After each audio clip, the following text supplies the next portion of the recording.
আসসালামু আলাইকুম। বেগম খালেদা জিয়া অসুস্থ এবং একটু জটিল রকমই অসুস্থ উনি। এটা নিয়ে আমরা জানতে পেরেছি গত কয়েকদিন ধরেই যে জীবন মৃত্যুর একটা সন্ধিক্ষণে উনি আছেন। এটা অবশ্যই একটা বড় ঘটনা দেশের জন্য। কারণ উনি এই দেশের ৩ বার প্রধানমন্ত্রী ছিলেন। কেবল তাই না, রাজনৈতিক নেত্রী হিসেবে ওনার একটা আপোষহীন চরিত্র দেশের জনগণের কাছে প্রতিষ্ঠিত ছিল। এবং সবচেয়ে যেটা বড় কথা, উনি বৃদ্ধ বয়সে, আমি বলব যে বিগত সরকারের যিনি প্রধান ছিলেন শেখ হাসিনা, তার ব্যক্তিগত প্রতিহিংসার শিকার ছিলেন উনি। সম্পূর্ণভাবে একটা প্রতিহিংসা চরিতার্থ করার জন্য বেগম খালেদা জিয়াকে এই বৃদ্ধ বয়সে দীর্ঘদিন কারাভোগ করতে হয়েছিল। এবং সেই কারাভোগের কারণেই উনি এমনি আগে থেকে অসুস্থ ছিলেন এবং সেই অসুস্থতার মাত্রা কিন্তু বেড়ে গিয়েছিল। নানাবিধ জটিল রোগ ওনার শরীরে বাসা বেঁধেছিল। সেগুলির কারণেই উনি আজকে এই অসুস্থতা ওনার চরম আকার ধারণ করেছে। ওনার চিকিৎসা হয়েছে, সুচিকিৎসাই হয়েছে, দেশে হয়েছে, বিদেশে হয়েছে। কিন্তু তারপরও তো সমস্ত রোগ, সমস্ত কিছু, মানুষের বয়স, এগুলো তো জয় করা যায় না। এই যখন খালেদা জিয়ার শারীরিক অবস্থা, সে সময়ে দেশে একটা বড় আলোচনার বিষয় হলো তার একমাত্র জীবিত পুত্র এবং একমাত্র জীবিত সন্তান জনাব তারেক রহমান এখনো কেন দেশে আসছেন না। তারেক রহমানের দেশে ফেরা না ফেরা নিয়ে অনেকদিন ধরে আলোচনা হচ্ছিল, অনেকদিন ধরেই। এই আলোচনাটা সবচেয়ে বেশি জোরালো হয়ে গেল শেখ হাসিনা সরকার দেশ থেকে, শেখ হাসিনা নিজে এবং তার সরকারের লোকজন দেশ থেকে চলে যাওয়ার পর।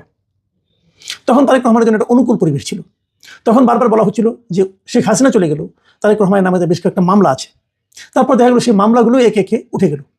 তাহলে সব মামলা যখন উঠে গেল, তখন উনি আসছেন না কেন, এটা নিয়ে আলোচনা হলো। এবং তারপর গত 15 জুনে দেশের অন্তর্বর্তীকালীন সরকারের প্রধান জনাব ডক্টর ইউনূস যখন লন্ডনে যেয়ে তারেক রহমানের সঙ্গে মিটিং করলেন, তখন তো বোঝা গেল যে এই সরকারের সঙ্গে তার একটা খুব ভালো সম্পর্ক আছে। এবং ওই সময় দেশের থেকে স্বরাষ্ট্র মন্ত্রণালয়ের যে উপদেষ্টা আছেন জাহাঙ্গীর আলম চৌধুরী, লেফটেন্যান্ট জেনারেল, উনিও কিন্তু বললেন যে তারেক রহমানের দেশে আসার ক্ষেত্রে কোনো ধরনের আইনগত এবং কোনো ধরনের তার সরকারের পক্ষ থেকে কোনো ধরনের বাধা নেই। তাহলে তারেক রহমান আসতে পারেন। জুন মাস গেল, জুলাই গেল, আগস্ট গেল, সেপ্টেম্বর, অক্টোবর, নভেম্বরও প্রায় যায়। তারেক রহমান কেন আসছেন না? কোনো ব্যাখ্যা নেই। কিন্তু এই ব্যাখ্যা উনিও দেননি, ওনার দলও দেয়নি। এখন ব্যাখ্যা যদি না দেয় কেউ, তাহলে কি মানুষের মনে প্রশ্নটা থেমে যায়? থেমে যায় না, বরং আরো বেড়ে যায়। মানুষ কিন্তু এর কারণ জানতে চায়। তারেক রহমানকে যারা ভালোবাসেন, বিএনপিকে যারা ভালোবাসেন, বিএনপি আগামীতে ক্ষমতায় আসবে যারা ভাবেন, তারা অবধারিতভাবে এটাও ভাবেন যে তারেক রহমানই আগামীতে এসে দায়িত্ব নেবেন এবং উনি প্রধানমন্ত্রী হবেন। তো আমাদের দেশের ভাবি প্রধানমন্ত্রী, এদেশের আগামী দিনের কাণ্ডারি এমন কাজ কেন করছেন যার কোনো ব্যাখ্যা আমরা জানতে পারবো না? আমাদের জানার অধিকার আছে। কারণ উনি যদি পাবলিক ফিগার না হতেন, উনি যদি আমাদের নেতা না হতেন, আমাদের কিছু যায় আসে না, আমরা কিছু এটা ভাবতাম না। কিন্তু উনি যখন আমার নেতা, তখন তো আমি জানতে চাইতেই পারি যে আপনি কেন আসবেন না। না আসার 10টা কারণ থাকতে পারে, আমার কোনো আপত্তি নেই। আপনি কারণগুলি কেন বলবেন না? বলবেন না কেন? আজকে সকাল 9টার সময় তারেক রহমান নিজে তার ফেসবুকে একটা পোস্ট দিয়েছেন। সেই পোস্টটা পড়ে, মানে খুবই টাচি একটা পোস্ট। আমি পোস্টটা উনি যা যা বলেছেন সবগুলি, আমি বড় একটা পোস্ট, পুরোটা তো পড়ে শোনা যাবে না। আমি কয়েকটা জায়গায় বলি, যেমন উনি বাংলাদেশের মানে আমাদের সাবেক প্রধানমন্ত্রী বেগম খালেদা জিয়ার অসুস্থতার জন্য যে বাস্তবতাটা সেটা তুলে ধরেছেন। এই জন্য সবাই তাকে হেল্প করছে, সবাই সমবেদনা জানাচ্ছে, সেটাও বলেছেন। আমাদের প্রধান উপদেষ্টা যে বলেছেন তার জন্য দোয়া চেয়েছেন দেশের জন্য, সেটাও বলেছেন। তারপরে ওনার রোগ মুক্তির জন্য সকলের কাছে উনি দোয়া করতে বলেছেন। এগুলো সব একটা সন্তান হিসেবে যে বলেছেন, খুবই টাচি কমেন্টস, খুবই টাচি। এবং তারপর উনি এমন একটা কথা লিখেছেন যে কথাটা আমার মনে হয় আপনাদের সঙ্গে শেয়ার করা দরকার, সবাই এটাই শেয়ার করেছে। উনি লিখেছেন, এমন সংকটকালে মায়ের স্নেহ স্পর্শ পাবার তীব্র আকাঙ্ক্ষা যে কোনো সন্তানের মতো আমারও রয়েছে, কিন্তু অন্য আর সকলের মতো এটা বাস্তবায়নের ক্ষেত্রে আমার একক সিদ্ধান্ত গ্রহণের সুযোগ অবারিত ও একক নিয়ন্ত্রণাধীন নয়। খুব সতর্কভাবে খেয়াল করেন যে এটা বাস্তবায়ন, উনি যে দেশে আসবেন, এই আসার ক্ষেত্রে, সিদ্ধান্ত নেওয়ার ক্ষেত্রে ওনার এককভাবে সিদ্ধান্ত গ্রহণের যে সুযোগটা, মানে উনি সিদ্ধান্ত নিয়ে আমি এখন যাবো, এই যে সুযোগটা, এই সুযোগটা অবারিত নয়, মানে ওপেন না, স্মুথ না, এবং একক নিয়ন্ত্রণাধীন নয়। মানে ওনার একজনের উপর ইচ্ছা করলে হয় না, একাধিক জনের ইচ্ছার উপর ডিপেন্ড করতেছে। ভাবুন, কিন্তু এই একাধিক জনকে অথবা একাধিক ব্যক্তিকে অথবা একাধিক গোষ্ঠীকে, একাধিক রাষ্ট্র, ওকে, একাধিক রাষ্ট্রকে। দেখুন, আপনি কিন্তু এলেভেলে কোনো লোক না। আপনি আমার মতো, পাবলিকের মতো, রাম সম যদু মধুর মতো কিন্তু আপনি কোনো ব্যক্তি নন। আপনি একটা দেশের কাণ্ডারি হতে যাচ্ছেন। এখন আপনার স্টেপ যদি অন্য কারোর উপর নির্ভরশীল হয় এবং সেই নির্ভরশীলতার কারণে আপনি যদি আপনার মৃত্যু সজ্জায় থাকা আপনার মার কাছে না আসতে পারেন, তাহলে আপনি দেশের দায়িত্ব কি করে নেবেন?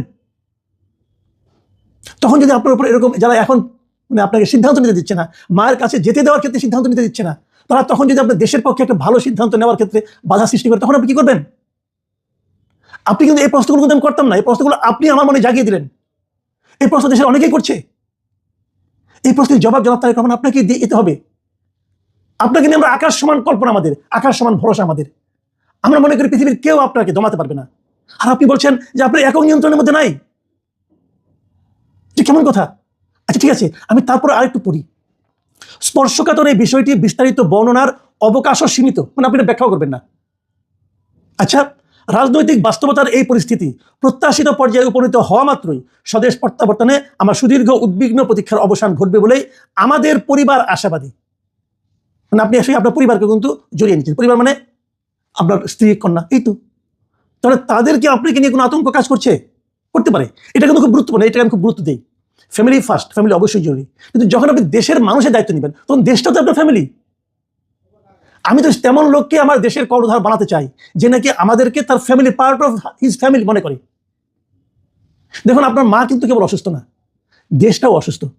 আপনার মার জীবন কেবল সংকটাপন্ন নয়, এই দেশের মানুষের জীবনও সংকটাপন্ন। আমরা সেই সংকটে থাকা মানুষ আপনার দিকে তাকিয়ে আছি। আর এখন আপনি আমাকে বলছেন, আপনি আমাদেরকে বলছেন যে আপনার সিদ্ধান্ত নেওয়ার, একক সিদ্ধান্ত নেওয়ার কোনো সুযোগ নাই, অবারিত না, এবং আপনার একক কোনো নিয়ন্ত্রণেও নাই। আপনি কি হতে পারে? আমি ওনার এই বিষয়ের উপর একটা অনেকগুলি পত্রিকায়, সবগুলি পত্রিকায় রিপোর্ট হয়েছে। আমি প্রথম আলো যে রিপোর্টটা, সেটা আমি পড়েছি, আমি ওখান থেকে নিয়েছি, এবং আমার মনে হলো যে ওনার এই বক্তব্যের পর সাধারণ মানুষের কি প্রতিক্রিয়া, এটা আমি জানতে চাই। সাধারণ মানুষ এই বক্তব্যটাকে কীভাবে ভাবছে, কীভাবে নিচ্ছে। আমি প্রথম আলোর সেই ওনার রিপোর্টের নিচে যে কমেন্ট আছে, প্রায় 60-70টা কমেন্ট আমি দেখলাম। দেখে আমি এখান থেকে 3-4 জায়গা থেকে র্যান্ডমলি কিছু মন্তব্য নিয়েছি। মানে একটা বেছে নিয়েছি, আমার পছন্দ হলো, আরেকটা হলো না, তা নয়। যেমন একবার 3-4টা আমি একটা না নিয়েছি, জাস্ট বোঝার জন্য যে মানুষ কি ভাবছে। শুনুন, আমি পড়ি কয়েকটা। প্রথম যে কমেন্টটা পড়ছি, সেটা আজকে 3টা 50 মিনিটে একজন লিখেছেন, আননেমড ইউজার, উনি নিজের নামটা প্রকাশ করতে চান নাই। উনি কি লিখেছেন? যারা ওনাকে ভুল বুঝছেন তাদের পুরো বিষয়টা না বুঝে নেতিবাচক মন্তব্য করা উচিত নয়। এখানে দেশি বিদেশি অনেকগুলো পক্ষ